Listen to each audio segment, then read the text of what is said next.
Hello guys, welcome to story flick Tamil. நம்ம இந்த வீடியோவில் ஃப்ரம் சீரிஸ் தான் பார்க்க போகிறோம். ஏற்கனவே சீசன் 1 எபிசோட் 2 வரைக்கும் பார்த்தாச்சு. அந்த எபிசோட்ஸோட வீடியோ லிங்க் டிஸ்கிரிப்ஷனில் கொடுத்துருக்கேன், செக் பண்ணி பாருங்கள். எபிசோட் 1லேருந்து கண்டினியூவாக பார்த்தா தான் கதை புரியும். எபிசோட் 2ல் ஈத்தன் கண்ணுக்கு மட்டும் ஒரு சின்ன பையன் தெரிகிற மாதிரி காமிச்சு முடிச்சிருப்பாங்க. இப்போது எபிசோட் 3 பார்க்கலாம்.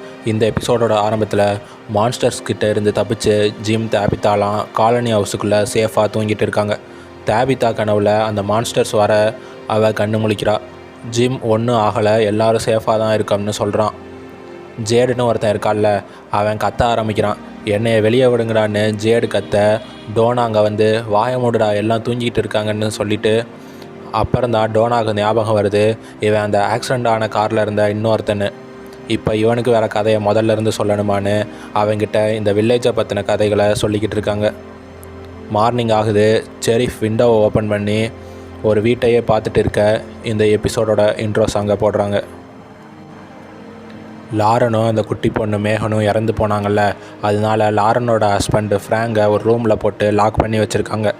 இன்றைக்கி நைட்டு அவனுக்கு ஏதோ தண்டனை கொடுக்க போகிறாங்க. ஃப்ராங்க் செரிஃபுக்கிட்ட, லாரன் உங்கள் மேலே ரொம்ப மரியாதை வச்சுருந்தா மற்றவங்களால எடுக்க முடியாத டிசிஷன்ஸை நீங்கள் எடுத்திருக்கீங்க. இந்த வில்லேஜில் மாட்டிக்கிட்ட மக்களை அந்த மான்ஸ்டர்ஸ்கிட்ட இருந்து காப்பாற்ற நீங்கள் உங்களை அர்ப்பணிச்சிருக்கீங்க அப்படின்னு லாரன் அடிக்கடி என்கிட்ட சொல்லுவான்னு ஃப்ராங்க் சொல்கிறான். டோனா ஜேடுக்கிட்ட இந்த வில்லேஜை பற்றின கதைகளை சொல்ல, இப்போ என்ன சொல்கிறீங்க, இந்த ஊருக்குள்ளே வந்தவங்கனால திரும்பி போக முடியாது, அது மட்டும் இல்லாமல் நைட்டு நேரத்தில் நம்மளை வேட்டையாட மான்ஸ்டர்ஸ் வருவாங்க. என் ஃப்ரெண்டு டாபியை அந்த மான்ஸ்டர்ஸ் போட்டு தள்ளிட்டாங்க. டே அப்பா போதுமுடா சாமி, ரீல் அந்து போச்சுன்னு. டே டாபி, நீ செட் பண்ண ஆளுங்க ரொம்ப நல்லா நடிக்கிறாங்கன்னு டோனா சொன்னதை அவன் நம்பாமல், அடுத்து என்ன பசல் சால்வ் பண்ணணுமான்னு கேட்டுட்டு, பசல் சால்வ் பண்ண நான் அந்த ஊரை சுற்றி பார்க்கணுன்னு அவன் அங்கேருந்து கிளம்ப, ஒரு பொண்ணு சைக்கிளில் வந்துட்டு இருக்கு. அந்த பொண்ணுக்கிட்ட சைக்கிளை பிடுங்கிக்கிட்டு ஸ்கூட்டர் இல்லையான்னு நக்கல் பண்ணிவிட்டு அவன் பாட்டுக்கு சைக்கிள் எடுத்து போயிட்டு இருக்கான். ஈத்தன் கண்ணுக்கு மட்டும் தெரிகிற அந்த குட்டி பையன் வீட்டுக்கு வெளியே நின்றுட்டு இருக்கத ஈத்தன் பார்க்குறான். அவங்க அம்மா அங்கே வந்து, ஈத்தன் நீ ரெஸ்ட் எடு, பெட்டை விட்டு எந்திரிக்கக்கூடாதுன்னு சொல்ல, வேறு ட்ரெஸ் இல்லையாம்மா, பஜாமஸ் போட்டிருக்கிறது அரிச்சிக்கிட்டே இருக்குன்னு ஈத்தன் சொல்ல, உங்கள் அப்பா ஆர்வியில் இருக்க நம்ம திங்ஸை எடுத்துகிட்டு வந்துடுவார்னு தாபித்தா சொல்லிவிட்டு, உனக்கு அம்மா ஃபுட்டு எடுத்துகிட்டு வரேன்னு சொல்கிறாங்க. உனக்கு பசிக்குதா ஜோலின்னு தாபித்தா கேட்க, இல்லைம்மா நான் கொஞ்சம் தூரம் வாக் போயிட்டு வரேன்னு ஜோலி சொல்கிறாங்க. ஈத்தனோட அம்மாவும் அக்காவும் போன அப்புறம் அந்த குட்டி பையனுக்கு ஈத்தன் கை காட்ட அவனும் ஹாய் சொல்கிறான். கென்னியோட அம்மாவை காட்டுறாங்க. டைனர் இருக்குல்ல, அங்கே வர எல்லாருக்கும் சமைச்சு கொடுக்குறதே கென்னியோட அம்மா தான். இங்கே வில்லேஜில் மாட்டிக்கிட்ட மக்கள் அவங்களே காய்கறிகளை விளைவிச்சு கொண்டாந்து கொடுப்பாங்க. அதை வச்சு தான் இவங்க சமைச்சு கொடுத்துட்டு இருக்காங்க. இந்த கிராமத்தில் மட்டும்தான் பணம்னு ஒன்று இல்லை, நைட்டில் மான்ஸ்டர்ஸ் வருவாங்களே தவிர இந்த கிராமத்தில் நீங்கள் யார் தொல்லையும் இல்லாமல் நிம்மதியாக வாழலாம். இந்த மாதிரி ஒரு கிராமத்தில் மாட்டிக்கிட்டால் நீங்கள் என்ன பண்ணுவீங்கன்னு கமெண்டில் சொல்லுங்கள். கென்னியோட அம்மா எல்லோரும் சாப்பிட வந்துடுவாங்கன்னு வேகமாக வேலையை பார்க்க கண்ணாடி கிளாஸை கை தவறி கீழே போடுறாங்க. உடஞ்சி போன கிளாஸை க்ளீன் பண்ணும்போது அவங்க கையில் கண்ணாடி துண்டு கிழிச்சு ரத்தம் வருது. கென்னியோட அப்பா இறந்து போனார்ல, அதுலேருந்து இவங்க நார்மலாகவே இல்லை.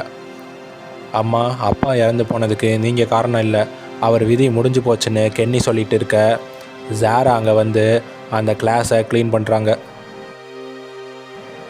விக்டர் அவனோட லஞ்ச் பாக்ஸில் இருந்து சில பேப்பரை எடுத்து பார்த்துட்டு 1 2 3ன்னு ஸ்டெப் வச்சு நடந்துகிட்டு இருக்கான். ஃபாத்திமா ஜூலிக்கிட்ட பெரிஸ் வேணுமான்னு கேட்க, இல்லை பரவாயில்ல வேண்டாம்னு சொல்ல, பின்னாடி ஆப்பிள் மரம் இருக்குது, வேணா போய் பறித்து சாப்பிடுன்னு சொல்கிறாங்க. அங்கே சில பேர் விவசாயம் பண்ணிகிட்டு இருக்காங்க. இதெல்லாம் நீங்கள் தான் விளைவிக்கிறீங்களான்னு ஜூலி கேட்க, அப்புறம் என்ன சூப்பர் மார்க்கெட்டில் போய் வாங்கிட்டு வரேன்னு ஃபாத்திமா ஃபன் பண்ணிகிட்டு இருக்காங்க. ஜிம் அவங்களோட திங்ஸை ஆர்விலேருந்து எடுத்துகிட்டு வந்துட்டான்.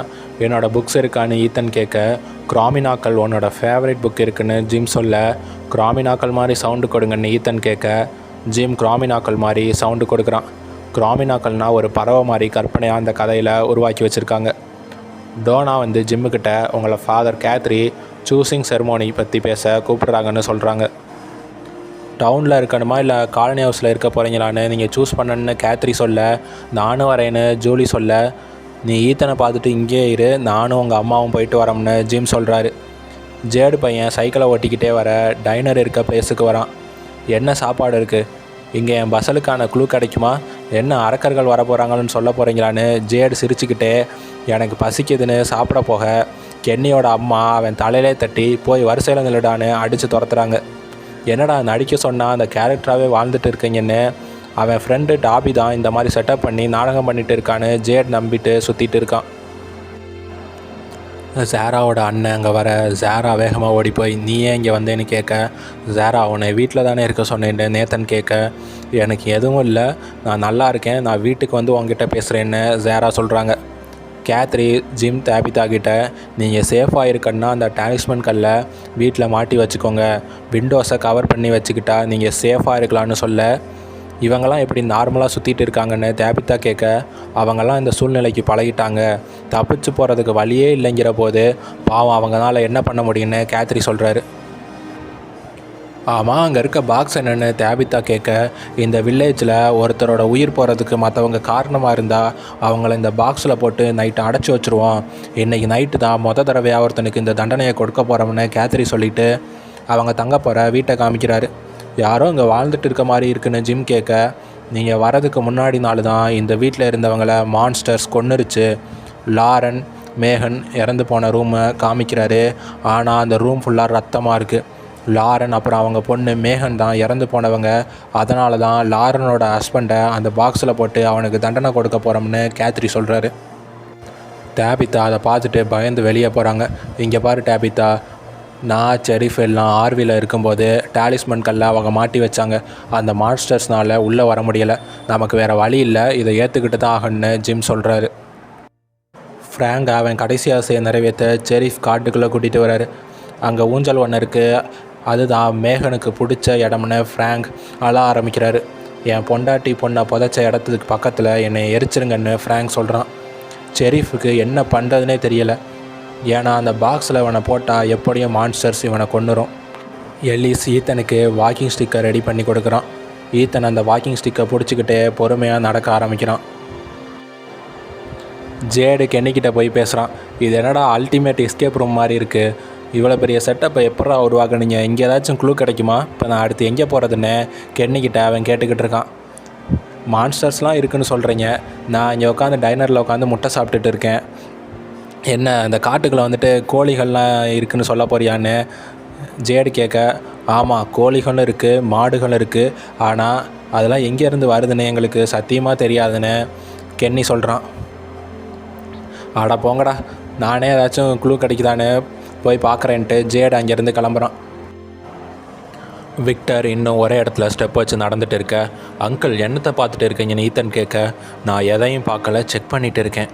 என்னத்தை செக் பண்ணுறீங்க? இங்கே பாரு தம்பி, உங்கள் அம்மா வந்தால் திட்டுவாங்க, அப்புறம் எனக்கு டோனா சாப்பாடு தரமாட்டாங்கன்னு இங்கேருந்து போன்னு விக்டர் சொல்கிறான்.